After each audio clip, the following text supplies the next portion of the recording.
नमस्कार, गिरीश गुप्ता के चैनल में आपका स्वागत है। आज के वीडियो में बात करेंगे एक प्राइवेट सेक्टर में हॉस्पिटल चेन की, और इस हॉस्पिटल चेन का नाम है ग्लोबल हेल्थ लिमिटेड। आप सभी इस हॉस्पिटल चेन को मेदांता के नाम से जानते हैं, क्योंकि गुरुग्राम में जो इनका फ्लैगशिप हॉस्पिटल है मेदांता मेडिसिटी, वो हेल्थ केयर के क्षेत्र में एक जाना माना नाम है। इस वीडियो में हम ग्लोबल हेल्थ के बिजनेस मॉडल का अध्ययन करेंगे, और इस अध्ययन के सहारे आप किसी भी अन्य हॉस्पिटल चेन, चाहे वो नारायणा हृदयालय हो, चाहे अपोलो हो, चाहे मैक्स हो, और इस तरह की जो बड़ी हॉस्पिटल चेन है उनका अध्ययन भी स्वयं कर सकते हैं। तो इस बिजनेस मॉडल के अध्ययन करने का अनुरोध हमें चिराग डांगरा साहब से प्राप्त हुआ था। पहले जान लेते हैं कंपनी मेदांता की हिस्ट्री के बारे में। तो देखिए, इस ग्रुप की जो स्थापना की वो डॉक्टर नरेश त्रिहान, जो जाने माने कार्डियोलॉजिस्ट हैं, उन्होंने की। 1980 में वो अमेरिका से भारत लौटे और 1988 में उन्होंने एस्कॉट्स हार्ट केयर इंस्टीट्यूट की स्थापना की। 2009 में उन्होंने गुरुग्राम में मेदांता की शुरुआत की। मेदांता का जो आईपीओ है वो नवंबर 2022 में आया। आईपीओ प्राइस लगभग 336 रुपीज़ थी, और बड़े आश्चर्य की बात है कि रिटेल कैटेगरी में ये अंडर सब्सक्राइब हुआ, 0.88 टाइम सब्सक्राइब हुआ। हालांकि जो ओवरऑल ये सब्सक्राइब हुआ वो लगभग 10 टाइम सब्सक्राइब हुआ। अब इस कंपनी का भाव जो है 1350 है। 3 सालों में ये लगभग 4 गुना हो गया है। तो ये कहें कि इसने साल दर साल चक्रवृद्धि दर से, यानी क्यूमुलेटिवली CAGR जो इसका रिटर्न है वो 59% है, यानी लगातार 3 सालों से 59% ये रिटर्न दे रहा है। तो अब बात कर लेते हैं ग्लोबल हेल्थ के बिजनेस के बारे में। तो ग्लोबल हेल्थ एक प्राइवेट हॉस्पिटल चेन है जिसमें मल्टी स्पेशलिटी और सुपर स्पेशलिटी हॉस्पिटल है, जो टर्शरी और क्वार्टरनरी केयर पर फोकस करती है। तो अब ये टर्शरी क्वार्टरनरी केयर क्या होती है, और मल्टी स्पेशलिटी और सुपर स्पेशलिटी क्या होता है, इनके बीच में अंतर समझ लेते हैं। तो देखिए, 3-4 तरह की केयर होती है। पहली जो केयर है वो प्राइमरी केयर है, दूसरी सेकेंडरी केयर है, फिर टर्शरी केयर है, फिर क्वार्टरनरी केयर है। तो प्राइमरी केयर जो होती है वो हम डिस्पेंसरी में लेते हैं। आपको कोई छोटा मोटा चोट लग गई हो, कोई बैंडेज लगानी हो, या कोई खांसी जुकाम आपको हो रहा है, तो आप डिस्पेंसरी में जाएं। तो वो फर्स्ट लेवल ऑफ कांटेक्ट होता है डॉक्टर से। वहाँ पे एक जनरल प्रैक्टिशनर बैठे होते हैं, वो आपको दवाई देते हैं, और या छोटी मोटी बैंडेज आपको इंजेक्शन वगैरह लगा देते हैं। और ये जो सब इसलिए किया जाता है ताकि आपको किसी बड़े हॉस्पिटल में जाने की आवश्यकता नहीं पड़े, और पहला जो पॉइंट ऑफ कांटेक्ट है वहीं से हॉस्पिटलाइजेशन को अवॉइड किया जा सके। फिर जो दूसरा लेवल है वो सेकेंडरी केयर कहलाता है। तो वहाँ पर जो है वो डिस्ट्रिक्ट हॉस्पिटल्स होते हैं, या कई बार उनको सैटेलाइट हॉस्पिटल भी बोलते हैं। तो वो जो हॉस्पिटल्स होते हैं वहाँ पर स्पेशलिस्ट बैठते हैं अलग अलग बीमारियों के। तो वहाँ पर जाके अगर आपको कोई ख़ास बीमारी होगी जो जनरल प्रैक्टिशनर के बस का रोग नहीं है, तो वो आपको रेफ़र कर देता है वहाँ पर आपकी एक लेवल ऊपर, यानी वहाँ पर कुछ हॉस्पिटलाइजेशन भी संभव होता है।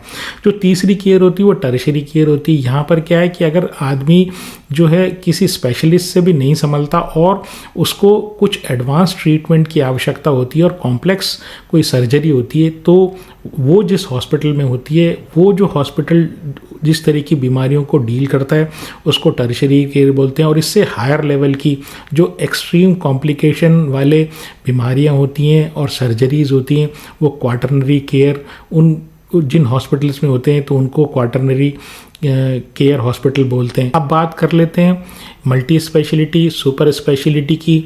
तो उनसे पहले हमें ये समझना होगा कि इनके अलावा कौन सा हॉस्पिटल होता है। तो एक देखिए, एक जनरल हॉस्पिटल होता है। जनरल हॉस्पिटल जो होता है वहाँ जो है हर तरीके का जो इलाज होता है वो हो जाता है, लेकिन उसमें जो केयर होती है, जो उसमें स्पेशलाइजेशन होता है वो ऑर्डिनरी स्पेशलाइजेशन होता है। बहुत ज़्यादा कॉम्प्लेक्स काम वहाँ हो नहीं सकता, मतलब उसका ट्रीटमेंट बहुत ज़्यादा पेशेंट का हो नहीं सकता।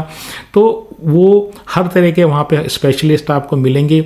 और ये जो ट्रीटमेंट है ये जनरली जो शहर के जो सबसे बड़ा हॉस्पिटल, शहर का जो सबसे बड़ा हॉस्पिटल होता है गवर्नमेंट सेक्टर में, तो वहाँ पर जो इस तरह का ट्रीटमेंट प्राप्त होता है तो जनरल हॉस्पिटल। ये बात रही। दूसरी बात रही मल्टी स्पेशलिटी में क्या होता है कि काफ़ी सारी स्पेशलिटी होती है जो जनरल हॉस्पिटल्स होती है उनसे ज़्यादा कॉम्प्लिकेटेड बीमारी वो डील कर सकते हैं, लेकिन वो कुछ ही एरिया में होते हैं, 7 या 8 या 10 एरिया जो होते हैं उसी में उनका एक्सपर्टाइज होता है, उसके अलावा उनका एक्सपर्टाइज नहीं होता। और जो क्वालिटी ऑफ केयर है ना वो भी टर्शरी केयर की क्वालिटी होती है। अब ये जो सुपर स्पेशलिटी हॉस्पिटल्स होते हैं ये एक्चुअली 2 या 3 एरिया में ही स्पेशलाइज करते हैं। जैसे मान लीजिए कोई ऐसा हॉस्पिटल हो सकता है जो केवल कैंसर के लिए बना हो, तो वो सुपर स्पेशलिटी होती है, वहाँ पर कैंसर से रिलेटेड ही जो इलाज होता है वो होता है। और वहाँ पर जो इलाज होता है वो बहुत ही जो या तो टर्शरी केयर का होता है या क्वाटरनरी केयर का होता है। तो अब ग्लोबल हेल्थ की बात करूं तो जैसे मैंने बताया ये जो है इनके मल्टी स्पेशलिटी हॉस्पिटल है और इनके सुपर स्पेशलिटी हॉस्पिटल्स भी हैं, साथ ही साथ ये टर्शरी और क्वाटरनरी केयर दोनों प्रोवाइड करते हैं। तो ये इनका फ्लैगशिप जो ब्रांड है वो जैसा आप जानते हैं वो मेदांता के नाम से हैं, और जो इनका मेन हॉस्पिटल है वो गुरुग्राम में मेदांता मेडिसिटी के नाम से फेमस है। और वहाँ वो प्राइवेट सेक्टर का सबसे बड़ा एक जगह जिसकी बेड कैपेसिटी सबसे ज़्यादा, यानी एक जगह मिलने वाली बेड की कैपेसिटी के हिसाब से प्राइवेट सेक्टर में सबसे बड़ा हॉस्पिटल है। और उसमें 1440 बेड है, 1440 बेड्स हैं। इसके अलावा 4 इनके हॉस्पिटल्स और हैं, वो लखनऊ में, पटना में, इंदौर में और रांची है। इन सबको मिला के इनकी जो टोटल बेड कैपेसिटी है वो 3062 बेड्स की है। इसके अलावा 750 से ज़्यादा इनके आईसीयू बेड्स हैं, यानी वो बेड्स जहाँ पर आईसीयू ट्रीटमेंट होता है, और इनके 80 से ज़्यादा ऑपरेशन थिएटर्स हैं। इसके साथ ही साथ इनके खुद की क्लिनिक्स हैं और खुद की लेबोरेटरीज़ हैं और खुद की फार्मेसीज़ हैं।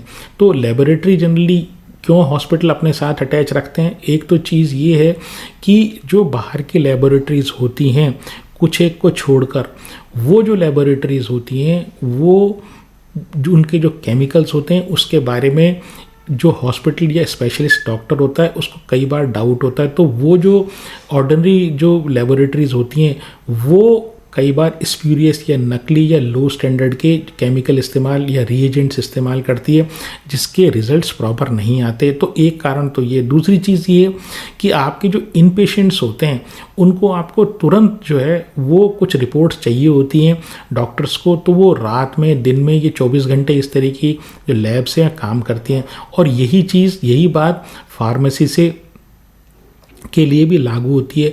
ये दोनों चीज़ें इनके लिए एक क्वालिटी की केयर के लिए आवश्यक तो हैं ही किसी भी हॉस्पिटल के लिए, साथ ही साथ इनको कुछ एडिशनल रेवेन्यू, यानी हॉस्पिटल्स को इनसे कुछ एडिशनल रेवेन्यू भी मिलता है।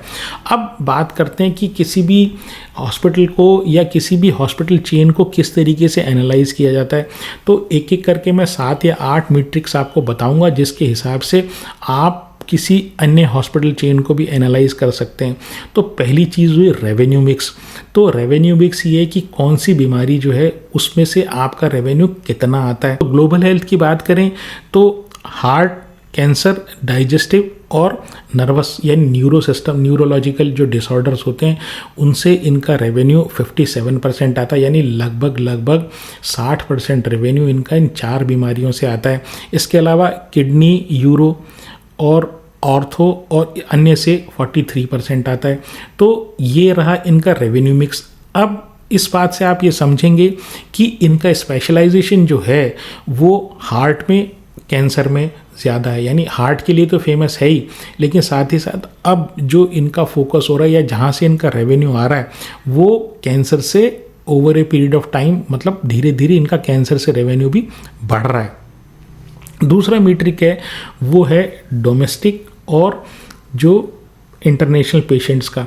तो जो इंटरनेशनल पेशेंट्स जो हैं वो ये रेवेन्यू, मतलब ये जो चीज़ होती है ये एक तरीके से आप ये समझ लें कि जिस तरीके से हम किसी कंपनी को समझते हुए ये डिसाइड करते हैं कि भाई इसका रेवेन्यू बाहर से, फॉरेन से कितना आता है और इंडिया से कितना आता है, ताकि वो जियोग्राफिकली डाइवर्सिफाई हो जाए, उसी तरीके से ये जो है इंटरनेशनल डाइवर्सिफिकेशन कितना है इनका या किसी भी हॉस्पिटल का, तो उसको जज करने का तरीका है। तो इनका जो डोमेस्टिक रेवेन्यू है या डोमेस्टिक पेशेंट से जिनका रेवेन्यू है वो 93% आता है और इंटरनेशनल पेशेंट से इनका 7% आता है। तीसरा मीट्रिक जो है वो इन पेशेंट और आउट पेशेंट का रेशियो है।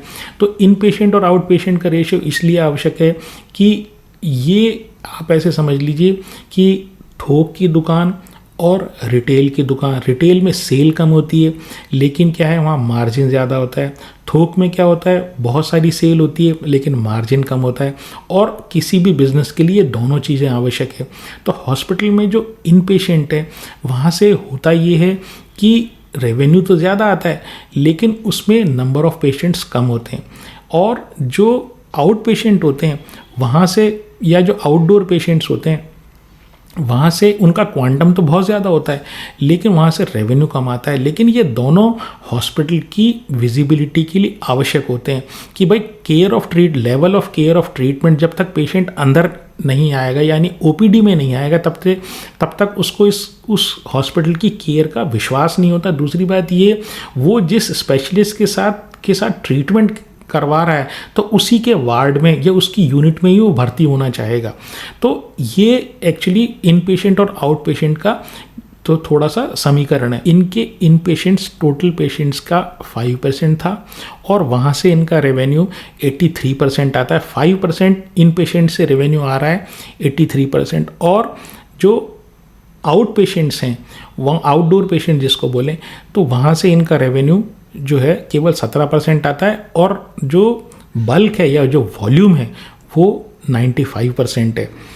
चौथा जो मीट्रिक है जो देखा जाता है वो ये है पेयर से रिलेटेड, किस तरीके के पेयर्स आपके यहाँ आ रहे हैं यानी पेमेंट करने वाले।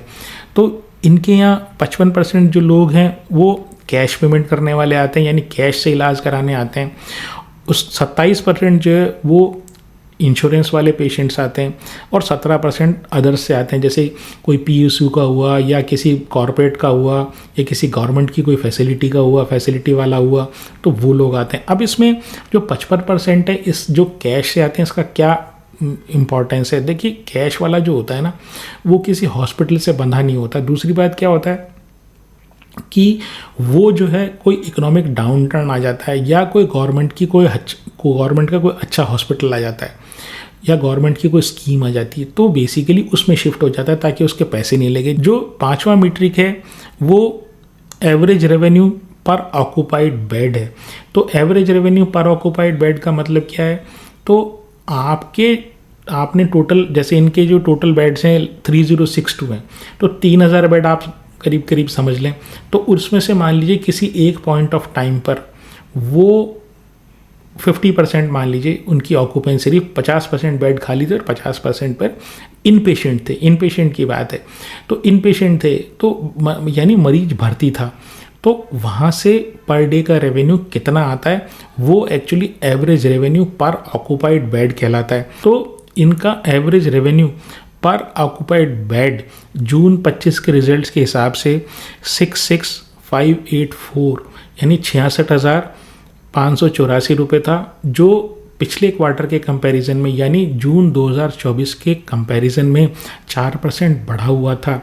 अब ये वाला जो मीट्रिक है ये सिग्निफिकेंट इसलिए है कि इस मीट्रिक को आप अक्रॉस द हॉस्पिटल जो है ना वो कंपेयर कर सकते हैं कि भाई एक पेशेंट से ऑन एन एवरेज कितना रेवेन्यू ये मेदांता वाले ले रहे हैं और कितना रेवेन्यू अपोलो वाले लेते हैं, कितना जो है वो नारायणा वाले लेते हैं और कितना मैक्स हेल्थ केयर वाले लेते हैं। तो ये अक्रॉस द हॉस्पिटल जो होती है ना उसको कंपैरिजन करने का एक बहुत ही इम्पॉर्टेंट मीट्रिक है। साथ ही साथ जो अक्रॉस द डिपार्टमेंट है यानी एक ही हॉस्पिटल में जो डिफरेंट डिपार्टमेंट्स हैं उनकी परफॉर्मेंस भी ये कंपेयर करने के लिए काम आता है। मान लीजिए आपकी न्यूरो वाला जो आपका हॉस्पिटल है या न्यूरो वाला जो डिपार्टमेंट है वहाँ से ये जो मीट्रिक है average revenue per occupied bed वो मान लीजिए 30,000 आ रहा है, और जो कैंसर वाला है वहाँ से 1 लाख आपका 1 लाख रुपए average revenue per occupied bed है। तो आपको हॉस्पिटल का जो फोकस होगा वो इस बात का होगा कि मैं जो बेड कैपेसिटी डेवलप करूं आगे के टाइम में, यानी जो अगर मैं कैपिटल एक्सपेंडिचर करता हूं तो कैंसर वाले में ज़्यादा करूं जिससे मेरा ओवरऑल रेवेन्यू बढ़े। दूसरी इसका बाद जो छठा जो रेवेन्यू मीट्रिक होता है वो है एवरेज लेंथ ऑफ स्टे। तो एवरेज लेंथ ऑफ स्टे का मतलब ये कि एक पेशेंट जो इन पेशेंट आपके यहाँ भर्ती हुआ वो उसने पूरी तरह ठीक हो जाने के लिए कितना समय हॉस्पिटल में बिताया। तो ये क्वालिटी ऑफ केयर बताता है। इसका मतलब ये नहीं है कि आप जितना लंबा रखेंगे उतना आपके रेवेन्यू बढ़ाने के लिए आप उसको लंबा रख सकते हैं। बात ये है कि ये मीट्रिक ये बताता है कि कितना शॉर्ट टाइम में कोई मरीज इलाज करा के वो चला गया, तो इसको हॉस्पिटल जो है कम से कम रखना चाहते हैं। तो इनका जो जून 2025 में एवरेज लेंथ ऑफ स्टे था वो 3.03 डेज था, जो पिछले क्वार्टर यानी FY जून 2024 के कंपैरिजन में 0.7% कम हो गया। एक अन्य मीट्रिक जो है 7वां मीट्रिक है वो है ऑक्यूपेंसी रेट। ऑक्यूपेंसी रेट का मतलब ये है कि एक हॉस्पिटल में आपके जितने बेड हैं उसमें इन पेशेंट कितने बेड्स पर हैं, यानी जितने ज़्यादा बेड्स पर वो होंगे उतना ही ज़्यादा एफिशिएंट ऑपरेशंस होगा किसी भी हॉस्पिटल का। तो जून 2025 में जो इनकी ऑक्यूपेंसी रेट थी तो वो 63% थी, यानी 63% बेड इनके भरे हुए थे जितने अवेलेबल थे उसके कंपैरिजन में। और ये पिछले क्वार्टर यानी जून 2024 के कंपैरिजन में 4% ज़्यादा थे। एक अन्य मीट्रिक जो देखा जाता है वो देखा जाता है मैच्योर हॉस्पिटल्स के कंपेयर का परफॉर्मेंस वर्सेस जो न्यूली डेवलप्ड हॉस्पिटल है उसका कंपैरिजन। यानी कि कोई भी हॉस्पिटल है, अगर आपने पुराना हॉस्पिटल, तो वहाँ पर तो क्या होता है वो स्टेबलाइज हो जाता है, उसमें पेशेंट्स सब जानते हैं, पेशेंट्स का जो इनफ्लो है वो एक तरीके से मैच्योर होने लग जाता है, मतलब वो जो है ना स्टेबलाइजेशन की कंडीशन में आ जाता है, उसके ऑपरेशन फुल फ्लेजेड चलने लग जाते हैं। लेकिन जो नए हॉस्पिटल होता है उनको एक तो कॉम्पिटिशन का सामना करना पड़ता है, एक मरीजों का विश्वास नहीं होता, क्योंकि जो फुटफॉल होता है, मरीज़ जो है एक बार आने लगता है उसके बाद ही उसका ट्रीटमेंट चालू होता है और लंबे समय तक वो हॉस्पिटल के साथ जुड़ता है। तो कितनी जल्दी कोई केपेक्स करने के बाद यानी किसी हॉस्पिटल को एस्टेब्लिश करने के बाद वो हॉस्पिटल उससे रेवेन्यू जनरेट करने लग जाता है, तो उस चीज़ को एक अच्छा एफिशिएंट परफॉर्मेंस मीट्रिक माना जाता है कि ये हॉस्पिटल चेन जो है ना अपने हॉस्पिटल को केपेक्स करने के बाद जल्दी से जल्दी ऑपरेशनलाइज कर देती है। अब इस कंपनी की स्ट्रेंथ की मैं बात करूं तो देखिए, जो मेदांता इनका जो फ्लैगशिप ब्रांड है ना, फ्लैगशिप जो इनका हॉस्पिटल है गुरुग्राम में, वो बहुत ही एस्टेब्लिश्ड और बहुत ही ज़्यादा रेपुटेड हॉस्पिटल है। और जितने भी आप ये समझ लीजिए, चाहे गवर्नमेंट के सेक्टर में बड़े नेता हों या कोई बड़े सिविल सर्वेंट्स हों या कोई आप फॉरेन डिग्निटरीज हों, तो अगर वो बीमार पड़ते हैं और उनको कहीं और इलाज नहीं मिलता तो उनकी जो मतलब गवर्नमेंट हॉस्पिटल में जैसे एम्स वगैरह में अगर वो फैसिलिटी नहीं होती तो उनकी प्रेफरेंस ये रहती है कि मेदांता मेडिसिटी में अपना इलाज कराएं। दूसरी चीज़ ये कि ये जो मैंने फाइनेंशियल मैट्रिसेस इसके बताए, specially average revenue per occupied bed, तो इस कंपनी के जो ये फाइनेंशियल मैट्रिसेस हैं ये इंडस्ट्री लीडिंग है, यानी इंडस्ट्री के बेंचमार्क हैं, यानी इस हॉस्पिटल से बाकी हॉस्पिटल्स अपना कंपैरिजन करते हैं कि हम कैसा परफॉर्म कर रहे हैं। तीसरी चीज़ ये कि ये जो हॉस्पिटल ये ऐसा हॉस्पिटल है जो स्पेशलाइज करता है हार्ट में, और साथ ही साथ डॉक्टर लेड हॉस्पिटल है। एक डॉक्टर जब किसी हॉस्पिटल को लीड करता है एक एंटरप्रेन्योर के रूप में, तो उसकी बात ही कुछ और होती है। हालांकि जो डॉक्टर देवी शेट्टी है नारायण हृदयालय वाले, वो भी जो है वो हॉस्पिटल भी या नारायण हृदयालय भी जो है वो हॉस्पिटल डॉक्टर लेड चेन ही है। इसकी वीकनेस की बात करूं तो इनका जो मेजर रेवेन्यू है वो जियोग्राफिकली कंसंट्रेटेड है, यानी इनका जो मेजर रेवेन्यू आता है वो मेदांता वाला जो गुरुग्राम में इनका हॉस्पिटल है मेदांता मेडिसिटी, वहाँ से आता है, और जो बाकी इनके 4 हॉस्पिटल हैं वो कंपैरेटिवली काफ़ी छोटे हैं। दूसरी चीज़ ये कि ये केपेक्स प्लान कर रहे हैं लगभग 4,000 करोड़ नेक्स्ट 4-5 ईयर्स में ये लगाएंगे और 3,000 बेड्स की एडिशनल कैपेसिटी जनरेट करेंगे। तो ये जो केपेक्स प्लान है, जैसे मैंने बताया कि किसी भी कंपनी की जो परफॉर्मेंस है वो नए हॉस्पिटल किस तरीके से जल्दी प्रॉफिटेबल होते हैं तो उसके ऊपर डिपेंड करता है। तो और कोई भी हॉस्पिटल एक बार एस्टेब्लिश होने के बाद तुरंत प्रॉफिटेबल नहीं हो पाता है। तो इसके कारण क्या है कि ये भी देखना पड़ेगा कि इतना बड़ा 4,000 करोड़ का ये जो केपेक्स कर रहे हैं वो किस तरीके से वो हॉस्पिटल परफॉर्म करते हैं। तीसरी वीकनेस ये है कि कई बार जो गवर्नमेंट जो है ना वो रेगुलेशन चेंज कर देती है और कोई सर्टेन ट्रीटमेंट्स होते हैं, मान लीजिए ऑर्थोपेडिक से नी रिप्लेसमेंट के या कैंसर से रिलेटेड, तो उनको उनके लिए एक सर्टेन वो प्राइस पॉइंट तय कर देती है कि इससे ज़्यादा आप किसी से चार्ज नहीं कर सकते। तो ऐसी कंडीशंस में हॉस्पिटल चेन्स को मार्जिन हिट लेना पड़ता है। मार्केट कैप की बात करूं तो लगभग 36,400 करोड़ 36,400 करोड़ का मार्केट कैप है। आरओई जो है मिडिल रेंज में ठीक ठाक है, 16.5 है। डेट टू इक्विटी 0.21 है। वो इसलिए कि ये तेज़ी से केपेक्स कर रहे हैं और केपेक्स का कुछ पार्ट ये इंटरनल अक्रूवल से या इनके पास जो कैश पड़ा हुआ था उससे, और बाकी जो है ये डेट से सपोर्ट करके पूरा करते हैं। पी जो है इस कंपनी का 64 है। तो ये क्या है, ये भी मिडिल रेंज में, क्योंकि भारत में जितने भी अच्छे हॉस्पिटल चेन हैं उनका किसी का भी पी जो है वो 45 से कम नहीं है। शायद मुझे ऐसा ध्यान आ रहा है कि नारायण हृदयालय का जो पी है वो 45-46 के आसपास है। 3 इयर्स की सेल 19% बढ़ी है।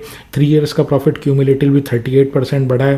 प्रमोटर के पास 33% है, एफआईआई के पास 12% है, डीआईआई के पास भी लगभग 12% है और पब्लिक के पास 43% है। तो ऑल इन ऑल मैं बात करूं तो देखिए ये जो कंपनी है ये बहुत ही ज़्यादा एग्रेसिवली अपनी कैपेसिटी बढ़ा रही है और ग्रोथ की तरफ बढ़ रही है। तो ऐसा लगता है, नामी कंपनी है तो ऐसा लगता है कि कंपनी अगर अपने एक्सपेंशन प्लान्स में सफल हो गई तो अच्छा खासा रिटर्न इन्वेस्टर्स को दे पाएगी। पी जो है अगर इसका किसी भी समय कंप्रेस हो जाए तो एक बार आप अपने फाइनेंशियल एडवाइज़र से पूछकर इस शेयर में कोई इन्वेस्ट करने का विचार करें। अगर आपको मेरा प्रयास पसंद आया हो तो चैनल को सब्सक्राइब करें, वीडियो को लाइक करें और शेयर करें। आज के लिए इतना ही। नमस्कार, धन्यवाद, जय हिंद।